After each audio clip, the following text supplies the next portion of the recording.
Oklahoma County prosecutors charge Metro parents for not protecting their intellectually disabled daughter from sexual abuse. The victim recently gave birth. The police investigation revealing the alleged abuser to be the victim's brother. In the quiet suburban landscapes of Middle America, where manicured lawns and neat driveways paint pictures of normalcy, darkness can often hide in plain sight. Families build walls not just with bricks and mortar, but with silence, secrets, and carefully constructed illusions. This is a story about those walls. A story that will challenge everything you understand about family, protection, and the depths of human betrayal. Imagine a home where vulnerability isn't sheltered, but exploited.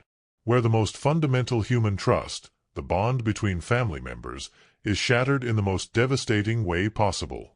Today, we're going to explore a case that will make you question everything you thought you knew about safety, love, and the monsters who walk among us. Welcome to True Crime Watch HD, where we peel back the layers of humanity's darkest narratives. Before we begin this haunting journey, I invite you to subscribe to our channel.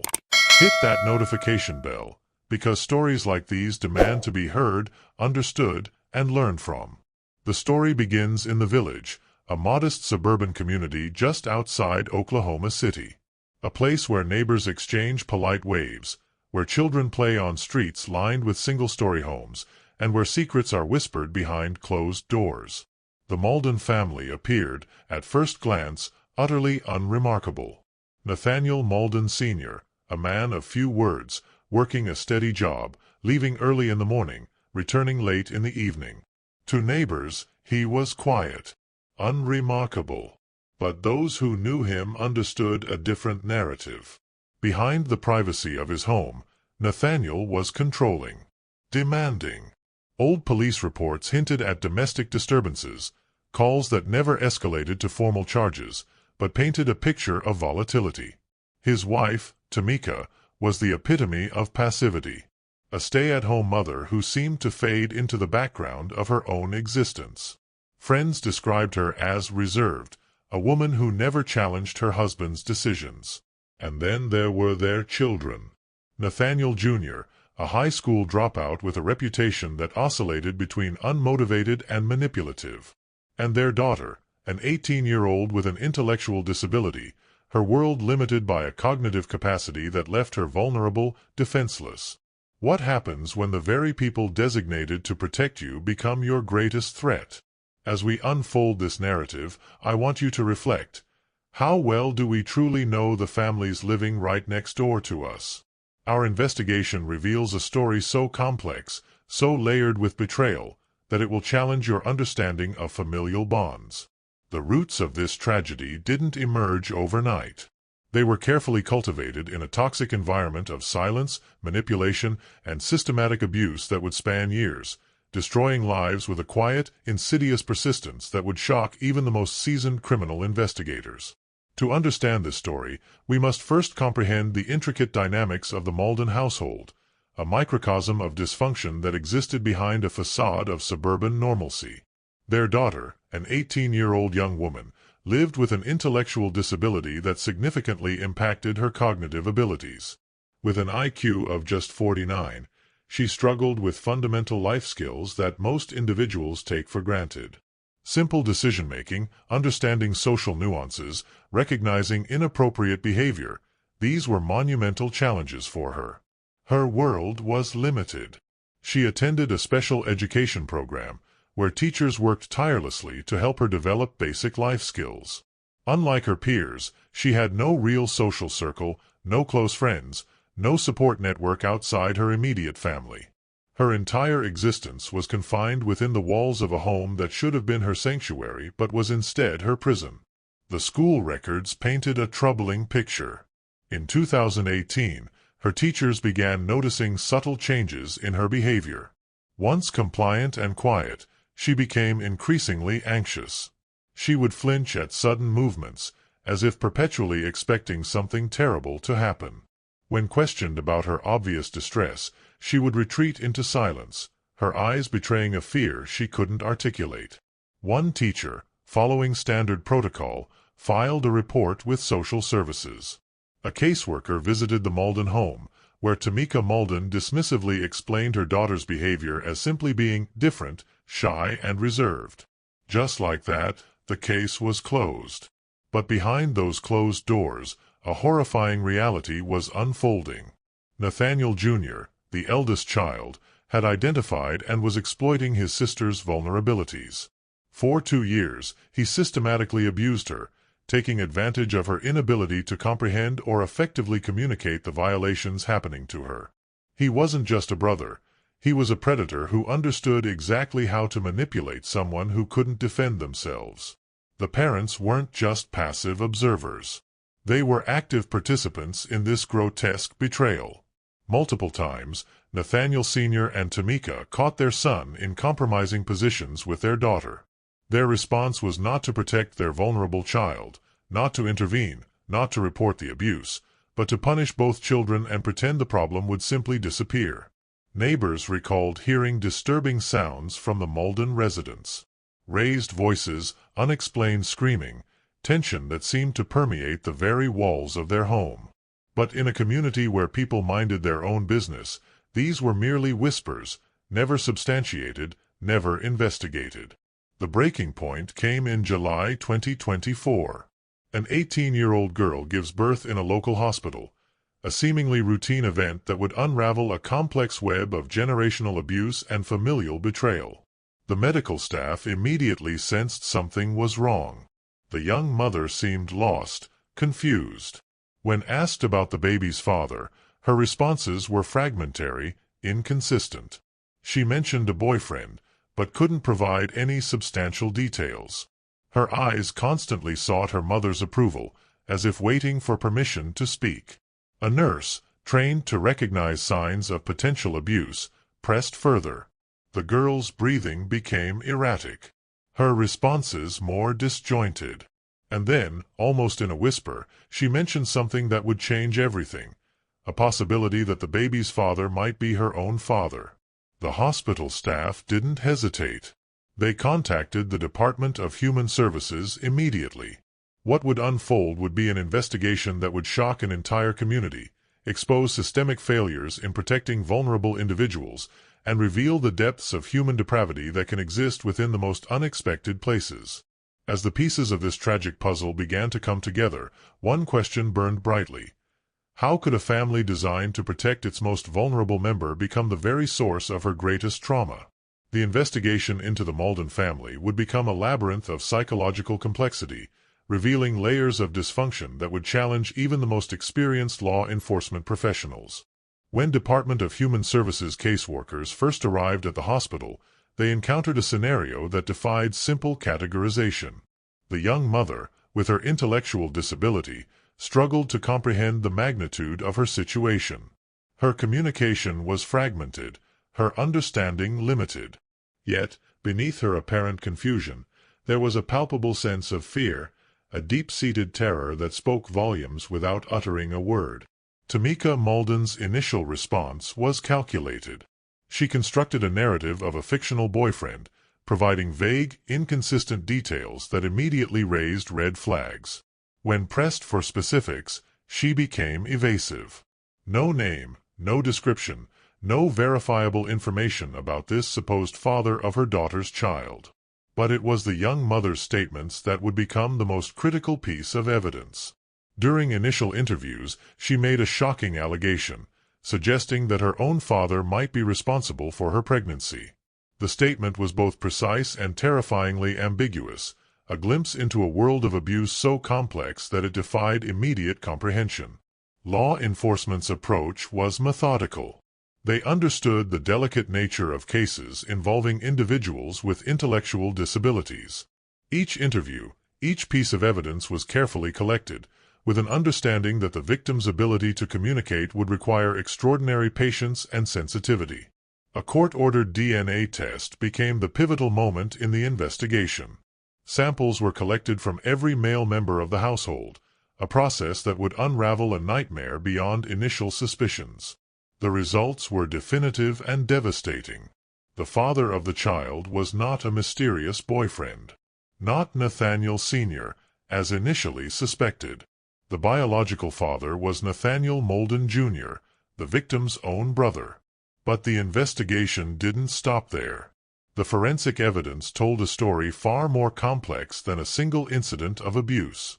Digital forensics revealed a disturbing pattern of behavior that had been carefully concealed for years. Nathaniel Sr.'s internet search history became a critical piece of evidence. In the weeks leading up to the investigation, he had conducted a series of increasingly suspicious searches. How to corrupt a DNA test? Do siblings share the same DNA? Queries that suggested a desperate attempt to cover up or manipulate potential evidence. The interrogation process became a psychological chess match. Nathaniel Jr., initially defiant, began to crack under sustained questioning. His story changed multiple times, a telltale sign of fabrication. Eventually, he made a chilling admission. His parents knew about the abuse.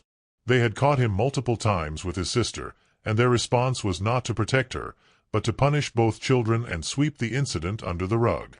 Neighbors began to come forward with additional information. The Malden home had never been a place of warmth or comfort. Disturbing sounds had been heard for years, raised voices, unexplained screaming, a tension that seemed to permeate the very air around the property. One neighbor recalled seeing Nathaniel Jr. constantly hovering around his sister, watching her in a way that felt unnatural.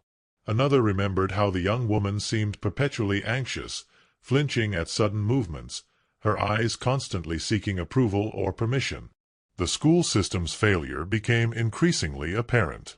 Multiple reports had been filed over the years, subtle warnings about the young woman's changing behavior, her increased anxiety, her withdrawal from social interactions. Yet, each time, these warnings were dismissed or inadequately investigated. Tamika Malden's role became a subject of intense scrutiny. Was she a victim of her husband's control or an active participant in the abuse? Her passive nature, her consistent silence, her inability to protect her most vulnerable child, these were actions that went beyond mere neglect. Psychological experts would later argue that this was a classic case of systemic family abuse, a toxic environment where manipulation, control, and exploitation had become normalized. The family had created an ecosystem of silence, where the most vulnerable member was continuously betrayed by those who should have been her primary protectors. As the legal proceedings began to take shape, the community was left grappling with a fundamental question. How could such extensive abuse occur right under everyone's noses? How many warning signs had been missed? How many opportunities for intervention had been overlooked? The case of the Malden family was no longer just a criminal investigation. It had become a stark reflection of systemic failures, in family protection, in disability support, in recognizing and responding to abuse. The final chapter of the Malden family saga would become a watershed moment for legal and social service systems, exposing critical vulnerabilities in how society protects its most defenseless members. As the legal proceedings commenced, the full extent of the family's betrayal began to crystallize in the harsh light of judicial scrutiny. Each family member's role became a subject of intense psychological and legal examination, a complex tapestry of manipulation, abuse, and systemic failure. Nathaniel Malden Jr.'s interrogation revealed layers of psychological complexity that would challenge even the most experienced criminal psychologists. Initially defiant, he oscillated between denial and fragmented admissions. His statements painted a disturbing picture of a predatory relationship that had been normalized within the family unit. During intensive questioning, Jr. revealed that the abuse was not a singular incident but a prolonged pattern of systematic exploitation. He admitted to sexually abusing his intellectually disabled sister for at least 2 years, fully aware of her limited capacity to understand or resist. The most chilling aspect of his confession was not just the admission of the acts themselves, but the casual manner in which he described them, as if they were somehow unremarkable. Before we continue this shocking narrative, I want to ask our viewers something important. True Crime Watch HD is dedicated to bringing these critical stories to light. If you believe in exposing the truth, in giving voice to the voiceless, then now is the time to subscribe to our channel. Hit that subscribe button and join a community committed to understanding the complexities of human behavior. The legal strategy became a delicate balance of prosecuting the individual actors while understanding the systemic failures that allowed such prolonged abuse to occur. Nathaniel Sr.'s digital footprint became a critical piece of evidence. His internet search history revealed a calculated attempt to potentially manipulate or obstruct the investigation. Searches about DNA testing, questions about sibling genetic markers, these were not the innocent queries of a confused parent, but calculated attempts to potentially cover up or confuse the investigative process. Tamika Molden emerged as perhaps the most psychologically complex figure in this tragedy. Her passive complicity raised profound questions about the nature of familial protection and individual moral responsibility. Psychological experts would later describe her behavior as a complex manifestation of long-term domestic control and psychological manipulation. Multiple interviews with neighbors and community members began to paint a more comprehensive picture of the Molden household. It wasn't an isolated incident of abuse, but a carefully constructed environment of control and suppression. Neighbors recalled years of subtle warning signs, muted screams, tense atmospheres, a perpetual sense of something fundamentally wrong. The victim, an 18-year-old woman with an intellectual disability, became the silent center of this harrowing narrative. Her cognitive limitations meant she struggled to fully comprehend the magnitude of what had happened to her. With an IQ of just 49, she possessed the mental capacity of a young child, making her the most vulnerable victim imaginable. Educational records told a heartbreaking story of a young woman who had been systematically isolated and unprotected. Her special education records showed a student who had increasingly withdrawn, becoming more anxious and less communicative over the years. Teachers had noted subtle changes, flinching at sudden movements, an almost perpetual state of hypervigilance. The legal charges were multifaceted. Nathaniel Jr. faced a serious incest charge, while both parents were charged with child neglect. But these legal classifications seemed woefully inadequate to describe the depth of their betrayal. State Child Protection Services conducted an extensive review of how such prolonged abuse could have gone undetected. Multiple points of potential intervention had been missed: school reports, neighborly concerns, subtle behavioral changes in the victim. Each missed opportunity represented a systemic failure that had allowed this abuse to continue unchecked. The medical and psychological evaluation of the victim revealed long-term trauma that would require extensive rehabilitation. Not only had she been sexually abused by her own family members, but she had also been impregnated, a traumatic experience that would have lifelong psychological implications. The baby, born into these horrific circumstances, would become a living testament to the family's betrayal. State custody ensured the child would be protected, but questions remained about the long-term psychological impact of such a traumatic origin. As the legal proceedings continued, the community grappled with uncomfortable truths. This wasn't just a story about one dysfunctional family. It was a stark reflection of broader societal failures in protecting vulnerable individuals, in recognizing and responding to abuse, in understanding the complex dynamics of familial violence. The Molden case would become a landmark investigation, a case study in the most devastating forms of familial betrayal. It challenged fundamental assumptions about family, protection, and the insidious nature of abuse. For the victim, the journey of recovery was just beginning. Separated from her abusive family, placed in protective custody with her child, she would need years of specialized care, psychological support, and compassionate intervention. As we conclude this narrative, we are left with more questions than answers. How do we protect those who cannot protect themselves? How do we recognize the subtle signs of abuse? And most importantly, how do we create a society where such profound betrayals become impossible? The story of the Molden family is not just a true crime narrative. It is an urgent call to vigilance, to compassion, to breaking the silence that allows abuse to flourish.